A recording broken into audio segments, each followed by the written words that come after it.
नमस्कार दोस्तों, स्वागत है शोमुज बाली जी का और एक हेल्थ कंसर्न वीडियो में। आज के वीडियो में हम बात करने वाले हैं अल्सरेटिव कोलाइटिस के बारे में। अल्सरेटिव कोलाइटिस क्या है, किस प्रकार की बीमारी है, अल्सरेटिव कोलाइटिस क्यों होता है, अल्सरेटिव कोलाइटिस की मैकेनिज्म ऑफ एक्शन क्या है, अल्सरेटिव कोलाइटिस का सिम्टम और ट्रीटमेंट के बारे में इस वीडियो में पूरा जानकारी आपको दिया रहेगा, तो वीडियो को अंत तक जरूर देखना।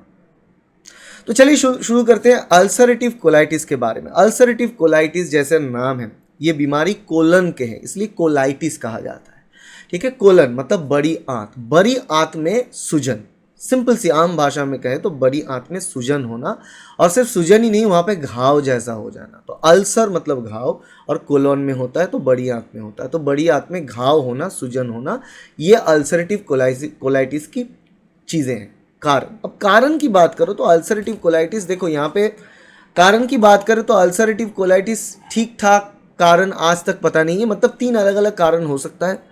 तो हो सकता है कि ये जेनेटिक कंडीशन के कारण हो, एनवायरमेंटल फैक्टर्स के कारण हो, या फिर कुछ एबनॉर्मल इम्यून फैक्टर मतलब ऑटो इम्यून के डिजीज़ के चलते हो। मतलब ऑटो इम्यून इसलिए ज़्यादातर केसेस में पाए जाते हैं कि जिन लोगों में अल्सरेटिव कोलाइटिस है उसमें उनके शरीर में उनका खुद की इम्यून सिस्टम, जो प्रतिरक्षा सिस्टम है, वो इंटेस्टिनल जो म्यूकोजा है, मतलब जो कोलोन का जो एरिया है अंदर का, सब म्यूकोजा और म्यूकोजा की मेम्ब्रेन, वहाँ पे खुद हल्ला बोल देता है, खुद की इम्यून सिस्टम। और ये ऑटो इम्यून डिजीज कहा जाता है। ऑटो मतलब खुद, तो खुद ही खुद के खिलाफ लड़ना शरीर का। और इसके कारण क्या होता है, वो जो बड़ी आंत है उसका जो दीवार है वहाँ पे घाव जैसा बन जाता है। अब बात करते हैं मैकेनिज्म ऑफ एक्शन, मतलब अल्सरेटिव कोलाइटिस क्यों होता है, कैसे होता है। देखो ये है हमारे नॉर्मल कोलोन, कैसे दिखता है। ये बड़ी आंत का स्ट्रक्चर है, छोटी आंत यहाँ पे नहीं है, बड़ी आंत, ये अपेंडिक्स है, और ये स्ट्रक्चर, ये रेक्टम है नीचे, तो ये बड़ी आंत ऐसा दिखता है।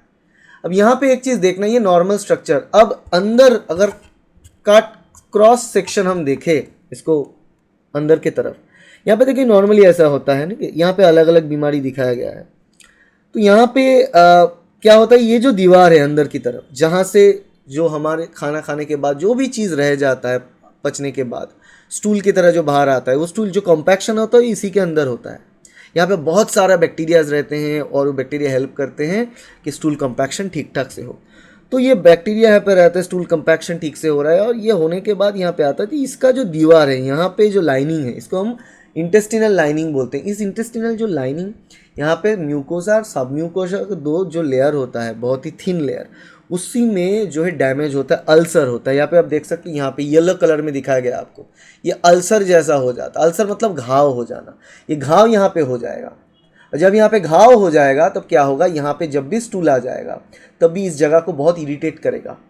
इमीडिएट, तुरंत आपको टॉयलेट बाथरूम जाना होगा और स्टूल को निकालना पड़ेगा। तो क्या हो जाता है, जब भी आप खाना खाते हो, खाना ऑटोमेटिकली यहाँ पे आता है और यहाँ से आपको ऐसा लगेगा कि आप जाके निकाल दो। हम नॉर्मली क्या करते हैं, दिन में 2 ही बार जाते हैं, 1 बार 2 बार, या फिर किस किस केसेस में 3 बार भी लोग जाते हैं दिन में। वो नॉर्मल ही है, 3-4 बार जाना भी नॉर्मल है। तो नॉर्मल सी बात यहाँ पे स्टोर होता है, आप खाना खा रहे हो दोपहर को, आप शाम को नहीं गए, रात को नहीं गए, नेक्स्ट डे सुबह हम जाते हैं और अनलोड करते हैं, राइट। क्योंकि वो यहाँ पे ही रहता है, रहने का यही पैसेज यहीं पे वो स्टोर होता है, ठीक है।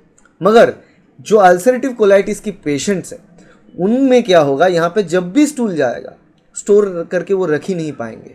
इतना वहाँ पे दबाव महसूस होगा, इतना वहाँ पे इरिटेशन महसूस होगा, क्रैम्पिंग होगा, उनको तभी जाना पड़ेगा, ठीक है। तो इसीलिए जब भी वो लोग खाना खाते हैं तो वो ज़्यादा देर तक उसको होल्ड करके नहीं रख पाएंगे, उनको फिर से जाना पड़ेगा।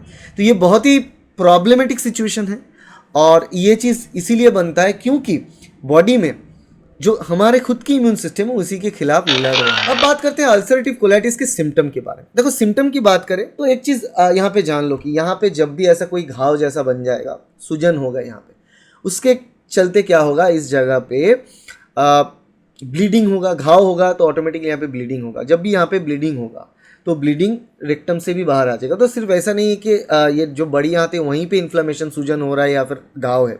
सूजन जो है वो रेक्टम में भी होता है। तो सूजन रेक्टम और बड़ी आंत दोनों जगह पे हो सकता है। अब बात यह होता है कि जब आप जाओगे टॉयलेट पे, आप देखोगे कि फ्रेश ब्लड आ रहा है, खून ठीक है। ड्यूरिंग डिफिकेशन आपको खून नज़र आएगा। अब खून देखो, आप बाथरूम में जा रहे हो, आप टॉयलेट पे जा रहे हो, जब भी आप बाल मूवमेंट की तरह खून आ रहा है तो बहुत कारण हो सकता है उसका, फिशर हो सकता है, पाइल्स हो सकता है, बहुत सारी चीज़ें हो सकता है। मगर इसके लिए अलग अलग सारे सिम्टम्स अगर मिलता है तो देख लेना। तो खून यहाँ पे बाहर आएगा स्टूल के साथ, बहुत ही दिक्कत आपको लगेगा, बहुत ही इरिटेशन होगा, जो निचली हिस्सा होता है आपकी पेट की, आपको दर्द रहेगा, क्रैम्पिंग रहेगा हर वक्त। अब जब भी खाना खा रहे हो विदिन 1-2 घंटे जब भी वो नीचे जाएगा आपको लगेगा कि आप जाके एम्प्टी कर लो, तो आपके सोशल लाइफ पूरा एंड हो जाएगा इससे। उसके साथ साथ जो यहाँ पे आप अगर स्टूल टेस्ट करवाते हो तो आप देखेंगे कि यहाँ पे स्टूल के साथ म्यूकस आएगा, आप देख भी सकते हो म्यूकस बहुत ज़्यादा आएगा, ब्लड भी आएगा स्टूल के साथ। उसके साथ साथ रेक्टल ब्लीडिंग भी रहेगा और अर्जेंसी टू, मतलब जैसे कि मैंने बताया जब भी आप खाना खाओगे 1-2 घंटे के बाद आपको लगेगा अनलोड कर दें ये चीज़। और ज़्यादा ब्लड जब निकलना स्टार्ट हो जाएगा बॉडी से, ऑटोमेटिकली आपकी हीमोग्लोबिन का जो अमाउंट है ब्लड में वो भी कम हो जाएगा। जब बॉडी में हीमोग्लोबिन कम हो जाएगा तब टायर्ड ज़्यादा फील करोगे, क्योंकि ऑक्सीजन कैरिंग कैपेसिटी आपकी ब्लड की कम हो जाएगी, तो ज़्यादा टायर्ड फील करोगे। थोड़ा थोड़ा काम करके आपको लगेगा रेस्ट ले लें, और ये ज़्यादा दिन चलता रहे तो आप ना, और इससे क्या होगा, जब भी आप खाना खा रहे हो आपको जाना पड़ता है, तो इससे ना एक साइकोलॉजिकल एक वार चलता है दिमाग में, और इससे क्या होगा, ऑटोमेटिकली आप खाना कम खाओगे, आपके भूख भी कम लगेगा, तो भूख कम हो जाएगा, खाना कम खाओगे, खाना कम लोगे। उसके खाना कम लेने से क्या होता है, ऑटोमेटिकली आपका जो वज़न है वो भी कम होने लगेंगे। तो ये सारे चीज़ एक साथ आएगा, ओके। और इसके साथ साथ स्किन रैश भी हो सकता है, स्किन रैश भी हो सकता है, और कुछ केसेस में अगर बहुत ज़्यादा बढ़ जाए, ट्रीटमेंट अगर ना करो तो ये कैंसर तक भी तब्दील हो सकता है। कैंसर होने के चांस, कोलन कैंसर होने के चांस बढ़ जाएगा अगर आपकी उम्र, और किसी भी इंसान में ये प्रॉब्लम दिखाई दे रहा है, उनको उम्र ज़्यादातर, वो मेल है, पुरुष है, और उनको उम्र 60 साल के ज़्यादा है, तो उनमें चांसेस है कोलन कैंसर होने की ज़्यादा। एज कम है, उम्र कम है, तो कोलन कैंसर होने के चांसेस कम रहता है, ठीक है। मगर इस बीमारी से कोलोन कैंसर होने की चांसेस रहता है, संभावनाएं हैं। अब बात करते हैं अल्सरेटिव कोलाइटिस के ट्रीटमेंट के बारे में। देखो, जो सिम्टम्स हमने देखा अल्सरेटिव कोलाइटिस की, वो बहुत से अलग बीमारी के साथ भी लिंक होता है, जैसे कि irritable bowel syndrome, inflammatory bowel disease. ये सारे बीमारी में भी खून आना स्टूल के साथ, ठीक है, वजन कम होना, भूख कम लगना, ये सारी चीज़ रहता है। तो इसीलिए बहुत इंपॉर्टेंट रहता है कि ठीक ठाक से आपकी बीमारी डायग्नोसिस हो। अगर ठीक से डायग्नोज ना हो बीमारी तो इसके ट्रीटमेंट भी ठीक से प्रोवाइड नहीं करेंगे और लेट हो जाएगा। देखो, आईबीएस एक बिनाइन डिजीज़ है, उससे लोगों को कुछ फ़र्क नहीं पड़ेगा, इससे सोशल लाइफ सब में ही प्रॉब्लम होगा, मगर फिजिकली बात करें तो आईबीएस में आपको कैंसर होने की चांसेस नहीं है, मगर अल्सरेटिव कोलाइटिस में है। तो इसीलिए ये जानना है कि आप में जो प्रॉब्लम आ रहा है, सिम्टम्स आ रहा है, वो आईबीएस के लिए आ रहा है या फिर अल्सरेटिव कोलाइटिस के लिए, सीलिएक डिजीज़ के लिए, क्रॉन्स डिजीज़ के लिए। अलग अलग डिजीज़, अलग अलग बीमारियाँ हैं, और इस सीरीज़ में हम अलग अलग सारी बीमारी के बारे में बात करेंगे, तो सीरीज़ को अंत तक फॉलो करें। तो अगर आपके अल्सरेटिव कोलाइटिस है तो आपको कुछ दवा पे रहना होगा, तो मैंने यहाँ पे आपको दवा को बता देना है, वो एमिनो सैलिसाइलेट्स दिया जाता है, मेसोकॉल बोल के। एमिनो सैलिसाइलेट्स से ये जो सूजन है अंदर का वो कम होता है, ठीक है। उसका टैबलेट फॉर्मेट पे भी आता है और एक इंसर्शन आता है जो अंदर की तरफ स्प्रे करना होता है, ताकि यहाँ पे रेक्टम से अंदर घुसा के इसमें स्प्रे कर देना होता है, ताकि यहाँ तक वो पूरा स्प्रे हो जाए, जहाँ पे अल्सर है वो उसको कवर कर ले। 2-3 मिनट 5 मिनट के लिए आपको रोकना है, फिर उसको जाके एम्प्टी कर देना है। तो ये सारे प्रोसेसेस हैं। उसके बाद आता है कॉर्टिकोस्टेरॉइड्स, क्योंकि ये अगर मतलब ये रिएक्शन अंदर की तरफ सूजन को ठीक करने के लिए स्टेरॉइड बहुत अच्छा काम करता है। कॉर्टिकोस्टेरॉइड यहाँ पे दिया जाता है, और इम्यूनोमॉड्यूलेटर्स भी दिया जाता है, क्योंकि हमें पता है कि ऑटो इम्यून है, मतलब खुद की इम्यून सिस्टम इसके खिलाफ लड़ रहा है, तो हमको ऑटो इम्यून मतलब इम्यून सिस्टम को थोड़ा बहुत टेम करके रखे ऐसा ड्रग देना होता है, okay. Azathioprine is an example of that drug, तो वो दिया जाता है। और इसके अलावा ये तो मेडिसिनल ट्रीटमेंट हो गया। जो चीज़ आपको करना है, regular diet, changes of diet, मतलब लो रेसिड्यू डाइट खाना होता है। लो रेसिड्यू डाइट मतलब जिस डाइट को खाने के बाद, हजम करने के बाद स्टूल कम तैयार हो। प्रोटीन और फैट में बहुत ज़्यादा स्टूल तैयार होगा, कार्बोहाइड्रेट डाइट में कम तैयार होता है। तो आपको लो रेसिड्यू डाइट, पर्टिकुलरली एक डाइट चार्ट लेके, फॉर्मेट लेके फॉलो करना पड़ेगा, लाइफ लॉन्ग करना पड़ेगा, ये डिजीज से अगर आप वाकिफ हो तो। और उसके साथ अगर रेगुलर एक्सरसाइज आपको करना है, डाइजेस्टिव सिस्टम को हेल्दी रखने के लिए जो जो चीज़ चाहिए वो करना है। फाइबर खाना, ठीक है, पानी ठीक ठाक अमाउंट में पीना है, एक्सरसाइज रेगुलरली करना है, ये सारी चीज़ मेंटेन करना है। बहुत सारा सपोर्टिव केयर में आपको रहना है, लाइफस्टाइल मैनेजमेंट बहुत की है। यहाँ पे स्पाइसी खाना बिल्कुल नहीं खाना है, प्रोटीन कम खाना है, रेड मीट बंद कर देना है, जंक फूड नहीं खाना है, स्टोरेज फूड नहीं खाना है, रिफाइंड फूड्स कम खाना है। ये सारी चीज़ें आपको देखना है।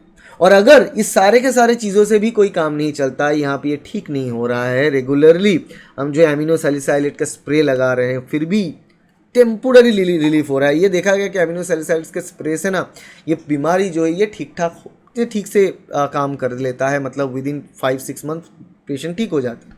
और फिर से भी ना ठीक हो और सिचुएशन बहुत ख़राब हो जाता है, जब कैंसर होने की चांसेस बढ़ जाता है, तब जाके सर्जरी की तरफ मूव किया जाता है। और सर्जरी मतलब यहाँ पे कोलेक्टोमी, मतलब रिमूवल ऑफ द कोलोन। ये जो कोलोन का हिस्सा है जहाँ पे ये प्रॉब्लम, उसको रिमूव कर दिया जाता है, काट के निकाल दिया जाता है। अब पूछोगे कि अगर कोलोन निकाल दे, आंत निकाल दे, तो कैसे फिकल कंपैक्शन होगा, कैसे बाइल मूवमेंट वगैरह ये सब होगा? फिर भी हो सकता है, उसके लिए अलग प्रोसेस है। शरीर के बाहर एक ऐसे होल जैसा बना दिया जाता है, इसके लिए अलग वीडियो में बात करेंगे। मैं आपको यहाँ पे डराना नहीं चाहता, मगर थिंग इज़ आपको अगर इस रिलेटेड सिम्टम से वज़न कम हो रहा है, खून निकल रहा है विद बावेल, म्यूकस ज़्यादा आ रहा है, पेट दर्द है, उसके साथ साथ वज़न कम है, भूख कम लग रहा है, तो वहाँ पे हो सकता है आपको IBS हो सकता है आपको IBD हो सकता है आपको इस रिलेटेड मतलब अल्सरेटिव कोलाइटिस, कॉन्स डिजीज़ ये सब हो।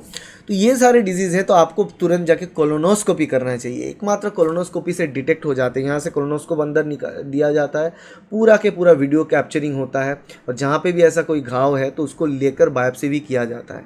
सारे के सारे ये चीज़ें कर दिया जाएगा। उस सारे के सारी चीज़ें करने के बाद जब रिपोर्ट्स आएंगे हमारे हाथ, तो पता चल जाएगा कि इसमें कौन सी बीमारी है। जब पता चल जाएगा तब ट्रीटमेंट ठीक से स्टार्ट कर पाएंगे।